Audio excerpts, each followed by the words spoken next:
अस्सलाम वालेकुम everyone. Today जो हमारा टॉपिक है that will be about accounting and in accounting we are going to discuss rectification of errors which is a very important topic. अगर हम देखेंगे 11th class के हिसाब से that topic is very important. तो आज 11th का रेक्टिफिकेशन ऑफ एरर्स हमें डिस्कस करना है। बहुत quickly I will try to explain the rectification of error, that concept, very small concept, rectification of error। ठीक है, अभी तक हमने जितना भी अकाउंटिंग में पढ़ा, accounting cycle we understood, like accounting start होती है रिकॉर्डिंग से, क्लासिफाइंग से, हमें समराइजिंग करनी पड़ती है, फिर हमें फाइनेंशियल स्टेटमेंट जब समराइजिंग में क्रिएट करते हैं हमारा बिजनेस का प्रॉफिट या लॉस आ जाता है। ये सारा हमने डिस्कस किया है। जो आज मैं बात कर रहा हूँ रेक्टिफिकेशन ऑफ एरर्स, अगर आपको याद होगा पहले ट्रायल बैलेंस की मैं थोड़ी सी बात करना चाहूँगा। ट्रायल बैलेंस में हम भी एक अर्थमेटिक मीन चेक करते थे। ट्रायल बैलेंस भी एरर्स फाइंड आउट करता था, लेकिन कुछ एरर्स को फाइंड आउट नहीं कर सकते। जैसे कि अगर एसेट का कोई भी वैल्यू एक्सपेंस में चला गया होगा तो वो डिटेक्ट नहीं कर पाएगा ट्रायल बैलेंस। हाँ, ट्रायल बैलेंस अगर आपका एसेट का वैल्यू लाइबिलिटी में चला गया वो डिटेक्ट कर पाएगा। ठीक है, यहाँ पे ऐसे एरर्स हम बात कर रहे हैं जो इंटेंशनल भी नहीं होते, हम बात कर रहे हैं अनइंटेंशनल एरर्स। जब मैं डिस्कस करने जा रहा हूँ तो मैं इसके ऊपर बहुत सारी थ्योरी कह सकता हूँ, लेकिन नटशल में स्टूडेंट्स को अंडरस्टैंड करवाने के लिए what I will try to understand कि मैं ये try to make you guys understand ये कि भाई क्या है रेक्टिफिकेशन ऑफ एरर्स, कैसे हम रेक्टिफिकेशन ऑफ एरर्स करते हैं, कितना आसान है ये रेक्टिफिकेशन ऑफ एरर्स। देखिए, एरर्स होते हैं गलतियाँ। बीइंग एन अकाउंटेंट बिजनेस के अंदर व्हेन वी डू अकाउंटिंग तो ह्यूमन एरर्स कैन हैपन। बड़ा आसान, कोई तूफान ही नहीं है कि क्यों हुआ भाई क्यों हुआ। हो सकता है ह्यूमन एरर, कहीं पे 7+7 लिखने थे 14, मैंने टोटल कर दिया 15, या 7+7 14 लिखने थे मैंने लिख लिया 13, या तो मैं अंडरकास्ट या ओवरकास्ट, ह्यूमन एरर। जैसे ही मुझे पता चला मेरा फर्ज बनता है उसको ठीक करना और देखना है हमें कैसे ठीक करना है, that is called rectification of errors. पहले मिस्टेक करेंगे, एरर करेंगे, गलतियां करेंगे, फिर उसके बाद रेक्टिफाई करेंगे। अगर गलती हुई अनजाने से फिर उसको रेक्टिफाई करेंगे। I am not talking about intentional errors. What you are talking about intentional errors, मतलब एरर्स भी दो टाइप के होते हैं। है तो और एक टाइप कंपनसेटिंग एरर है, एरर ऑफ ओमिशन या जो भी हम बोल रहे हैं, ठीक है, ओमिशन से, कमीशन से या कंपनसेटिंग एरर जितने भी है, ठीक है।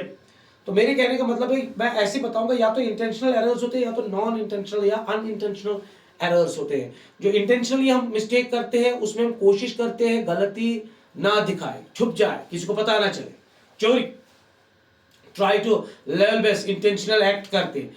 दूसरी मिस्टेक्स एरर्स होते हैं जिनको हम बोलते हैं अनइंटेंशनल, जो हमें पता भी नहीं है, अनजाने से हो गई होती है। टोटल में कभी एरर हो गया, कभी ऐसे में समझाने की कोशिश करूंगा, मैंने किसी को सैलरी दे दी, मैंने अपने एम्प्लॉय को सैलरी दे दी, मैंने लिखा salary account debit to cash account, और लेकिन लिखना तो यही था, लेकिन अनफॉर्चुनेटली मैंने सैलरी के बदले लिखा rent account debit to cash account. गलती हो गई, किराया दे दिया, दिखा दिया इसमें। तो एक human error, it can happen, कोई प्रॉब्लम नहीं है, लेकिन जो ही हमें ये पता चलता है हमारा फर्ज बनता है इसको ठीक करना। Is it? यस। या तो बुक एरर्स मिलते हैं, सिंगल अकाउंट एरर्स मिलते हैं, एरर्स होते हैं, गलतियां होती है। I am talking about just unintentional errors, जो आप इंटेंशनली नहीं करते और कहां कहां पे हो सकते हैं उनको हम ठीक करेंगे। जब हमें पता चलेंगे हम उनको ठीक करेंगे, ये बात हमारी डिस्कस होगी यहाँ पे। One more thing is there, compensating error is one more thing. और एक तरीके का एरर होता है जिसको बोलते हैं कंपनसेटिंग। अगर आपसे कभी एग्जाम में पूछा जाएगा पेपर से, what do you mean example, कोई कंपनसेटिंग एरर ऐसा होता है, सिंपली मैं आपको समझाऊं, मतलब एक चीज कंपनसेट दूसरी चीज के लिए करती है। लेकिन देखिए, salary is an expense, rent is an expense, ठीक है, मैं ऐसे लिख लूं, या फर्नीचर मैंने परचेज कर लिया, एसेट है, गलती से वो सैलरी में चला गया, सैलरी अकाउंट मैंने पे की, किसी की सैलरी मैंने मगर दिखा दी क्या, एडवर्टीजमेंट में, it is a compensating error. एक एक्सपेंस दूसरे एक्सपेंस में चली जाती है, कोई प्रॉब्लम नहीं है, ये एक्सपेंस उस एक्सपेंस को यार कंपनसेट कर लेती है, तो कोई आंसर में फर्क नहीं निकलेगा, तो इसको कह सकते हैं हम कंपनसेटिंग एरर। ठीक है, अब यहाँ पे मैं without wasting too much time of students, मैं कोशिश करूंगा ऐसे समझाने की एक दो एग्जांपल से what you mean by rectification of errors. And rectification of errors में हमें एक जर्नल एंट्री पास करनी पड़ती है, it is a special entry. ये ऐसा नहीं है, ये जब तक कोई प्रोफेशनल नहीं होगा इसमें अच्छा खासा मतलब होल्ड नहीं होगा अकाउंटिंग में, वो रेक्टिफिकेशन नहीं कर सकता है। जर्नल इसके लिए बहुत ही इंपॉर्टेंट है। If students don't know about journal ledger, अच्छे से समझ नहीं आया है, then it is very difficult for them to understand this rectification of errors. मैं एक सिंपल एग्जांपल से समझाने की कोशिश करूं। मैं यहाँ पे एक फॉर्मेट बनाता हूं, हमें एक जर्नल एंट्री करनी पड़ती है, किसमें, रेक्टिफिकेशन ऑफ एरर्स में। मैं यहाँ पे एक जर्नल बनाता हूँ, ठीक है, डेबिट अमाउंट, ये हो गया बाबा क्रेडिट अमाउंट, ठीक, यहाँ पे मैंने पार्टिकुलर्स लिखे, ठीक, बड़ा आसान, बड़ा इजी, ये यहाँ पे डेट सेक्शन रखेंगे, ये को सुमन जर्नल, ठीक है, हो गया यहाँ पे खत्म।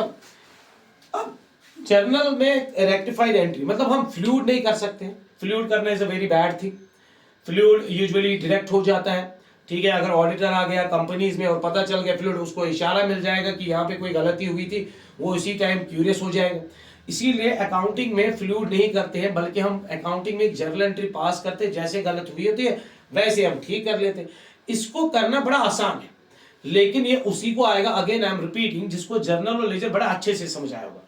Let us quote an example and try to understand this, rectification of errors. I can say part 1, एक सिंगल अकाउंट एरर, जहां पे हमारे सिंगल अकाउंट एरर्स होते हैं उनकी हम बात कर रहे हैं, ठीक है, आपके बुक पे भी बहुत सारी चीजें होंगी, ठीक है। Let me try to understand you थोड़ा सा, let me try to understand this, make you understand कि बाबा क्या होता है, क्या सिंगल अकाउंट एरर। आज हम सिंगल अकाउंट एरर की बात करें। सपोज मैं बोल रहा हूं कैश पेड टू रवि ₹100, ये ठीक मैंने बनाया, wrongly entered in Ram's account. बताएं क्या लग रहा है आप, हमारे पास एक सिचुएशन आ गई, हमें एरर पता चल गया, हमें ये पता चल गया कि हमने रवि को कैश दे दिया 100 रुपए से, हम उससे उधार ले रहे, हमने दे दिया, किसी भी चीज के लिए दे दिया बाबा, ठीक है, तो डेटर क्रेडिटर सिस्टम को हमने दे दिया, उसको पैसे 100 रुपए दिया, लेकिन गलती से रवि के बदले हमने राम का अकाउंट भाई डेबिट कर दिया, ये बड़ी प्रॉब्लम है। अब देखिए कितना आसान है इसको करना, सॉल्यूशन पे पहुंचना कितना आसान है। देखिए मुझे बताइए, आप कोई इसमें से, कोई आप में से, any student can do the correct entry of it, इसमें से आप मुझे बता सकते हो करेक्ट क्या है, what is correct? Exactly, yes exactly, Ravi's account debit to cash account, ये है इसका Ravi's account debit to cash account, ये इसका है बाबा राइट, ठीक है। मैं यहाँ पे 100 रुपए लिख रहा हूं डेबिट तरीके से। रॉन्ग क्या किया है सर, रवि के बदले हमने राम का अकाउंट डेबिट कर लिया है टू कैश अकाउंट, बड़ा आसान सर, ये कर लिया है हम, ये रॉन्ग है सर, ये राइट है। लेट मी अगेन, मैं इसकी कोशिश करता हूं, क्या आपको करेक्ट है? अगर आपको रेक्टिफिकेशन ऑफ एरर्स करना है, आपको पहले करेक्ट करना आना चाहिए, then you can do the incorrect. जब तक आपको करेक्ट नहीं आएगा तब तक आपको समझ नहीं आएगा इनकरेक्ट हुआ कि आपको एक कंफ्यूजन लग रहा है, अभी आहिस्ता आहिस्ता करते करते आपको बड़ा आसान लगेगा। Let me try to make you understand क्या होता है। सपोज मैं आपको यहाँ की बात बताऊंगा, यहाँ पे रवि अकाउंट और कैश अकाउंट, रियल सेंसेस में मेरे पास एक तो रवि का अकाउंट होना चाहिए, डेबिट हुआ, ठीक है, और मेरे पास होना चाहिए कैश अकाउंट। कहीं राम की बात चल रही है यहाँ पे? नहीं सर, राम की बात नहीं चल रही, राम इज अ कोई इश्यू नहीं है, यहाँ पे राम का अकाउंट खाली, कोई इशू नहीं, ठीक है, ठीक है, मान लिया रवि का अकाउंट डेबिट हुआ है 100 से, कैश का अकाउंट क्रेडिट हुआ है 100 से, मान लिया आप। अब देखिए रॉन्ग में हमने क्या किया, क्या भाई रवि का अकाउंट रॉन्ग में दिखाया? नहीं सर, हमने एंट्री नहीं की है। क्या किया भाई, कैश अकाउंट में सर हमने एंट्री तो कर ली है, अगर गलत भी किया यहाँ पे बराबर की। अच्छा जी, राम अकाउंट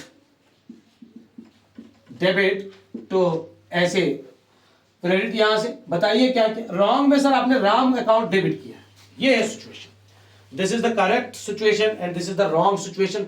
मुझे पहले करेक्ट एंट्री करनी आ चाहिए, फिर रॉन्ग एंट्री। मैंने इसकी थोड़ी सी एक्सप्लेनेशन की, आप अंडरस्टैंड कीजिए। ये देखिए, ये जो साइड है मुझे आप बताइए, ये जो रॉन्ग साइड है मुझे आप बताइए, ये जो रॉन्ग साइड है इसमें ऐसी क्या चेंज इसमें लाऊं जिसकी वजह से ये इस शक्ल का हो जाएगा, बताइए। सबसे पूछ रहा हूं एवरीवन ऑफ जितने भी स्टूडेंट्स हैं, जो भी ये वीडियो देख रहे हैं, जो भी यहाँ पे, वो मुझे बताएंगे हम ऐसा क्या करेंगे यहाँ पे रॉन्ग साइड से जो कि इसकी शक्ल ऐसी आ जाएगी। सर बड़ा आसान, रवि के अकाउंट को डेबिट कर लीजिए, सो आ गया है सेम। सर राम का अकाउंट आपने डेबिट किया, ये कुछ नहीं होना चाहिए, नील दिखाना चाहिए, इसको आप अपोजिट साइड से 100 कीजिए, ये नील हो जाए। अब अगर इसकी बैलेंस निकालेंगे 0, ये आ गई sir position. Sir cash common था, यहां पे भी कैश निकला है, यहां पे भी कैश निकला, बड़ा आसान, हाउ इजी इट इज। मतलब कैश मिल गया हमें कॉमन, इसके साथ कोई प्रॉब्लम नहीं, ये राइट के टाइम भी क्रेडिट में ही होना चाहिए, रॉन्ग के टाइम में भी क्रेडिट में ही है। ठीक, अब बचा क्या भाई, रवि अकाउंट डेबिट और राम अकाउंट क्रेडिट। इन दो में से मुझे बताइए करेक्ट सिचुएशन ये है, इस करेक्ट सिचुएशन में क्या रवि बराबर एग्जैक्टली डेबिट में होना चाहिए? Yes sir, Ravi exactly debit में होना चाहिए। जो रवि एग्जैक्टली डेबिट में, जो अकाउंट सही जगह पे होगा वो हमेशा सही जगह पे ही रहेगा, जो करेक्ट है वो करेक्ट ही रहेगा। अब बात आ गई, क्या राम अकाउंट डेबिट में होना चाहिए? सर ये होना ही नहीं चाहिए, तो ऊपर से डेबिट में है, इसको अगर खत्म करना है, move Ram's account to the credit side of this. ये लीजिए राम्स अकाउंट, बीइंग बड़ा आसान लिखना है, being cash paid to Ravi wrongly entered in cash book, wrongly entered in Ram's account, now comma rectified, special entry है तो ये लिखना पड़ेगा, now comma rectified। अब देखिए how much easy this rectification of errors is, बहुत आसान है, कोई तूफान ही नहीं है, बहुत इजी है। अब देखिए सिंपली मैंने एक एरर की बात की और इसकी एक्सप्लेनेशन की, हमें इसका मतलब अगर इस एंट्री पे अराइव करना है, दिस इज द प्रोसेस। ये तो हमें नहीं करना है, बट ये मुझे दिखाना पड़ा कि क्या हम करेंगे और चेंज क्यों, कैसे ये फिर रॉन्ग कैसे करेक्ट हो जाएगा। जो करेक्ट है वो करेक्ट की जगह पहले करेक्ट एंट्री की, फिर रॉन्ग एंट्री कर दी, ठीक है, रॉन्ग को देख लिया, फिर यहाँ पे मैंने थोड़ी एक्सप्लेनेशन की और आपको कॉमन मिल गया और आपको सीधे पता चला किस अकाउंट को डेबिट करना है और किस अकाउंट को क्रेडिट करना है। This is called rectification of errors. And rectification of errors का मतलब होता है जो गलतियां हुई है अनइंटेंशनली सिंगल अकाउंट में या डबल अकाउंट में या बुक एरर्स हुए या टोटलिंग एरर हुआ, जब हमें पता चला, कहीं पे भी पता चला, या ट्रायल बैलेंस के टाइम सस्पेंस अकाउंट हमने रखा था, टोटलिंग एरर था, हमारा फर्ज बनता है उसको रेक्टिफाई करना और with passing a single entry, और उसी को बोलते हैं रेक्टिफिकेशन ऑफ एरर्स। अब यहाँ पे मैं कुछ और एग्जांपल्स कोट कर सकता हूँ। Just give me a second, a minute.